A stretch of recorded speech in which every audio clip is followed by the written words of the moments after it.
Gamers, what do you hate about the current state of gaming? No more couch co-op. Nintendo still has a lot of it. They're tougher to find, but they're out there. Borderlands, Overcooked, Broforce, Personal Favorite, Rocket League, are all great options. Doesn't mean there shouldn't be way more. I miss the old fighting games and racing games. Nowhere near enough of those. Honestly, we can blame the shiny graphics people for that. Gamers today demand huge cutting-edge graphical wonderfests that they push the hardware to the absolute limit and even a bit beyond, as you'll often see high-end games on consoles that have frame-rate drops. Couch co-op means limiting it to one screen, which sucks. Try playing Diablo 3 Coupe on one screen where nobody can move or use their inventory at the same time, or split screen. And if you've got a two-way split screen, it takes 2x the processing power to display it. We'd have more couch co-op if people would just accept their graphics being at a lower level. Get it out the door on the release date. We can worry about making it good later. And then inevitably the developers get pulled off the project, so bugs go unfixed for months. If only the general public realized how much better off they'd be if they just delayed buying a game for 6 months. To summarize everyone's complaints, basically, it's become such a big business and less of an art. Too many companies treat games as products and nothing more. They're rushed out the door. They're engineered to make as much money as possible while costing them less. There are few games from big publishers that still feel like art, like everyone who worked on it enjoyed it, like you could trust that they made decisions that cost them more money for the sake of feeling proud of their work. I don't always like Nintendo's games. Some just aren't for me. But at least they still have their integrity. Careful, you don't want to jinx it. People were praising Bethesda up until they pulled that Fallout 76 garbage. Nintendo is pretty good, but Pokémon just turned to shit. Game Freak's fault, but still. So few options for in-person co-op that aren't first-person shooters. All husband and I can find that as decent as Diablo 3 and we've played through it at least 3 times. Edit, my first silver. Do I quit Reddit now? Thanks for all of the input, this huge list makes it look like I'm full of shit. Here is a compiled list in no particular order. Not all verified as couch co-op and non-FPS, but I tried. Go forth and game together. Divinity Original Sin 1 and 2, Lovers in a Dangerous Spacetime, Overcooked 1 and 2, Rocket League are all good options. Microtransactions are still a thing. I understand microtransactions on a game that's 100% free to play like Path of Exile for example, and obviously some F2P models are better than others, but it really grinds my gears when microtransactions exist in a game that you had to buy in the first place. I go back and forth from blaming people for it and blaming companies for being so predatory. Toxic communities in most of the games. Not just in games, but in the hobby in general. This is controversial, and never seems to get super good reception around here, but I really can't stand how unforgiving, vindictive, and victimized gamers act. If a company messes up once, that's it, they're done. Reddit won't allow for turnaround, they've already made up their mind that they're scumbags. Doesn't matter how much good things have happened or if they release any good games afterwards. The overwhelming negativity is exhausting. I love video games and I want to talk about how much I love them, but Reddit is more concerned with taking every opportunity to build a platform to declare why EA is bad or something similar. Like good luck talking about the virtues of a game without someone coming in and saying, yeah, but what about this? Being critical of the game itself is fine as long as you have something actually critical to say, but half the time it's a rant about the politics behind the developer or something, and I'm just worn out on it. The reason I mainly play SP games are just with IRL friends. The only online game one play from time to time is Rocket League, and even there I've disabled custom chat messages. I'm there to have some fun, not to deal with some random teen's insecurities. Especially in ranked playlists too. I don't think I've made it a day in competitive Rocket League matches without someone rage quitting after the other team scores 1 goal, talking shit to their own teammates, or actually helping the other team just to be a dick. I miss beating a game and unlocking cheat codes, character skins, maps, whatever. New game plus stuff.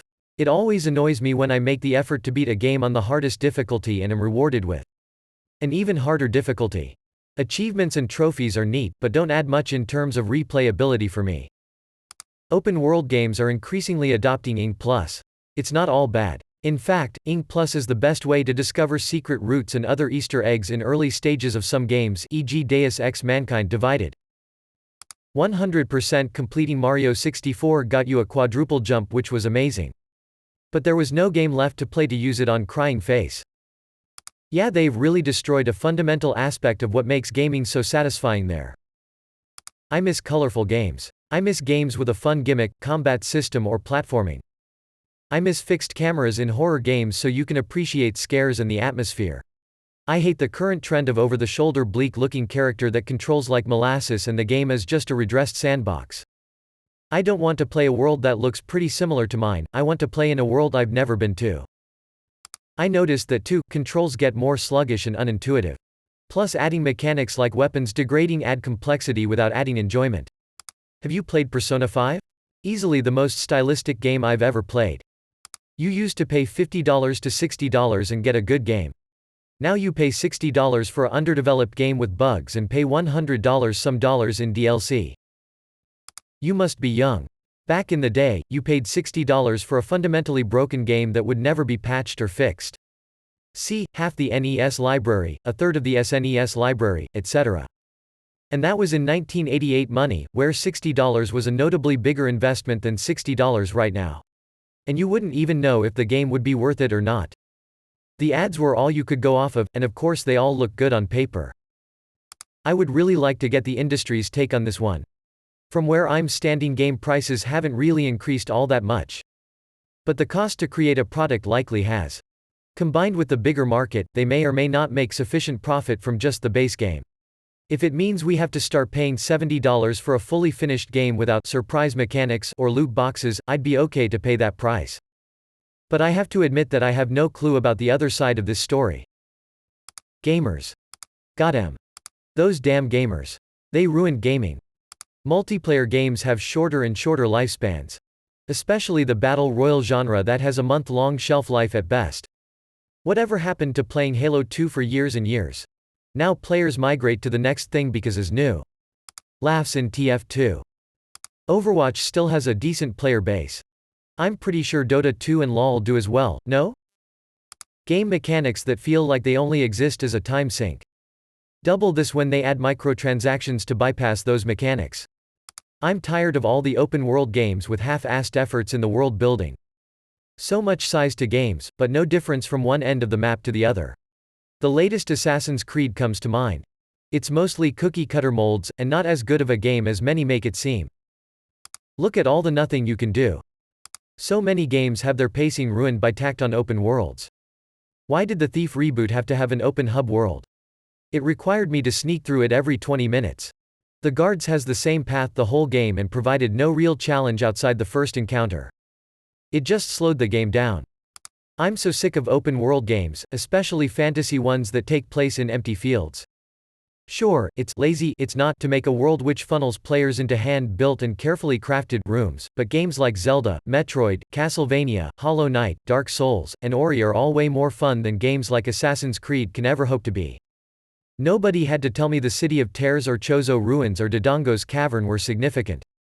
The aesthetic was both unique and exciting, they all stood out on their own, the difficulty spike stood as proof that you were progressing, and nobody would usually tell you to go to those places. If you were able to get there, that meant it was time to be there.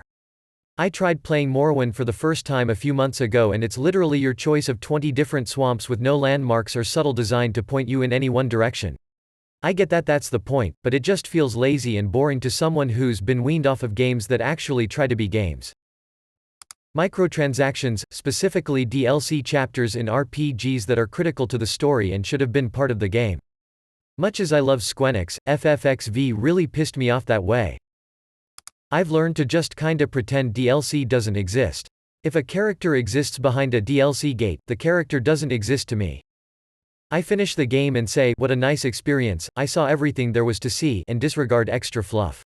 Unless it's like a 20-hour expansion or something a la The Witcher 3 or Horizon Zero Dawn or Assassin's Creed Origins. I'll buy big expansions every now and then if I really want more from the game. I have a hard time caring about AAA gaming generally for the reason that I lose interest before the DLC even comes out. 3 of the best development studios ever are now absolute cash-grabbing pieces of shit. I'm talking about Blizzard, Bethesda and BioWare. Blizzard. That's a funny way of spelling Activision. As a longtime fan of their work, Bethesda stings the worst. I got over BioWare because quite frankly once the doctors left after the EA buyout I knew they were going to end up sucking. But Bethesda? How could you break my heart like that? I gave you a chance when you took control of my all-time favorite gaming series and completely changed everything about it. And I wasn't disappointed. You guys did right by me with Fallout 3. But what was that crap you called Fallout 4? And I won't even mention the abortion that's Fallout 76. BioWare is kind of up shit creek at the moment. Bungie is struggling to regain trust and find their place again. Bethesda and Blizzard aren't doing super bad, but they are suffering from success. They are so big they can essentially just coast until shit really hits the fan, but right now they don't have to do any major changes, yet. Bethesda is walking a fine line and finally starting to realize, I hope, that people are tired of their games coming out looking the same as games from 5+ years ago but slightly different. I hope the launch of a new Elder Scrolls breathes some life back into them. I'm really looking forward to the next installment of the series, and I don't care if the story quality is the same. I've always enjoyed titles for the freedom and fun exploring over a completely riveting tale. Good companies pretending they aren't doing anything wrong. Bethesda and FO76, EA and the surprise mechanics, all of it. It's disgusting how the industry got to this point, but we brought on ourselves by telling them it was okay with our purchase of $15 horse armor that did nothing.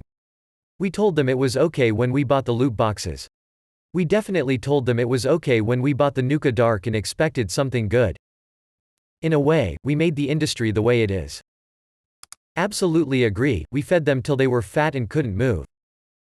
There's not really new franchises being made and no room for them to grow. I love games that take the world and concepts of an older one and expand upon and make use of the quirks to make something compelling. But people seem really adverse to sequels nowadays. I would almost say the opposite. It feels like a lot of the major releases are sequels, remakes, or part of a larger franchise. As a newer gamer, well, technically, one with a 10-year gap between childhood and adult gaming, I'm hesitant to get into some of the most hyped and popular titles because I'm not familiar with the franchise characters and it feels weird starting on game number 4. The lack of cross-platform play. I know that slowly but surely it's becoming a reality and that Xbox and PC players can play together fairly often, but a lot of my friends have PlayStation, not Xbox, and it's frustrating not being able to play games with them. Yeah, same, my boyfriend has PS4, whereas I have PC. It's annoying because we can't even play fucking Minecraft with each other. Minecraft, the most crossplayable game. How toxic it is. Somebody messes up on an online game and they just don't trash talk you in the game, but they may hunt you down and find your social media and/or continue to harass you via messages. Also, paying for things that should already be in games. Battle Royale and P2W or P2P. Battle Royale, aka walking around waiting to get shot simulator 2K19. Honestly? The players. Any halfway popular game is going to be filled with toxic man babies who build their entire sense of self-worth over something as stupid as a video game, to the point we get shit like Gamergate. The toxic fanbases are the single biggest turnoff for gaming in general right now. Multiplayer-only games will turn into a toxic environment no matter how much moderating is done via the forums, via reporting, via Twitch. It doesn't matter. All games will be ruined by their own populations that play them. This is one of the reasons why I refuse to play any sort of game that is multiplayer only, as I'm gearing up to buy Mordhau, a multiplayer-only game. Fair warning, Mordhau has managed to attract a huge toxic, racist following. Fun game though. If you enjoy a game or are excited for a new game coming out, you're considered a shill. And the alternative, if you're not sufficiently enamored with a game, you're a hater or some other company's fanboy. I'm just here to say I miss the MMORPG genre. I miss having guildies and immersing yourself in vast worlds and learning boss fights together. The genre has gotten stale and it's been trending downwards for years, playing off the same kill X hash of Y for example, grind-based mechanics to try to force people to drive up short-term playtime, and plugging tons of microtransactions into the game. I honestly don't think we will see a revival until something like a WoW 2 comes out, but that will never happen because it's easier for Blizzard to ride out that game for money than risk something new and innovative that might refresh the genre. I'm saying this as someone who didn't really play WoW that much. I played games like EQ2 and Rift and FFXIV, but I realize that WoW is undoubtedly the face of the genre, and nothing is going to change that anytime soon. Pay to win, loot boxes, microtransactions, games as a service. Pretty much the whole gaming industry is going to hell. Few game studios are making the honest-to-God, great single-player game. Online-only games. Especially hate it with RPGs like Path of Exile or Diablo 3. If D2 could have separate modes. One to play offline alone. 1 to play online and yeah, hackers could do their dumb shit. But 3. For leaderboards, season, ladder etc. it was a for Blizzard closed BattleNet and those characters there could only be played on those servers and online and that was great. In something like PoE, I should be able to play at least my non-league characters offline. There's no point in not letting someone play it offline. I'd gaff about economy, make some offline mode where you can't access trade ever if there's a worry about modded gear going around. The main gripe I have with online only is that I'll never actually own this game. There's an RPG called Arcanum that I absolutely love and I played it when I was a little kid and every now and then I want to be in that world and I'll play the fug out of it again every couple of years. But these online-only games, one day the servers will shut down. Marvel Heroes, although not the greatest game lol, that game is just dead, forever. If you put money into it, oh well. D3 may not be alive forever, and same for PoE and any other game period. But for these, unless I luck up and manage to find some free server type shit, I may not be able to play these 20 years down the road when I want to relive these worlds. Pre-ordering and early access in games. Stop fucking giving them your money before the game is even out and you have played it. I'm so sick of people literally cumming their pants as soon as X Game 2 Awakening is announced to be in development and then proceeding to throw their wallet at it. I get being excited for something. And something being pretty hype or whatever. But throwing money at shit before it's even out of the oven just reinforces to publishers that games don't need to have quality to sell well. Only be marketed extremely well. Microtransactions, obviously. Acceptable only in free games for cosmetic-only content. Lack of unlockable content for playing well. Every MMO being a grind fest with no actual rewards. And overall pretty dogshit right now. Honestly. I'm of the mind that if everyone could just keep in their pants for like 5 years and not just buy stuff they should get for the price of the game or pre-order, early access and not instantly cream whenever they get slightly pandered to. The overall quality of the industry would fucking skyrocket. Just my 2 cents. I fucking hate the industry and culture right now. Having to pay for internet a second time. A lot of the amazing indie titles I was excited to play never made it out of development loudly crying face. No current awesome golf games. 1. New character outfits and bonus stages were not something you'd purchase. It was something you earned by finding a secret, or completing the game at a certain difficulty. 2. The concept of a season pass at all. 3. Paying a monthly subscription to play games online. Mostly console only. 4. Releasing a 60% finished game because you can just patch it later, or sell the unfinished content as DLC when it's complete. 5. Pandering. Pandering fucking everywhere. Example, Wolfenstein. You didn't need a long-winded explanation on why Nazis are bad, you wake up in a cell and just start killing them. Then you fight Mecha Hitler. Now it's like every antagonist in a game we have to have a 5-minute cutscene explaining why the bad guy is the bad guy. Example, the recent Doom 2016. From like scene 1 we knew Hayden was the bad guy we were going to eventually face but we had to have the devs take us on this is he or isn't he bullshit theme park ride to arrive at the conclusion every gamer reached when Doomguy tossed the comp panel aside in the first chapter.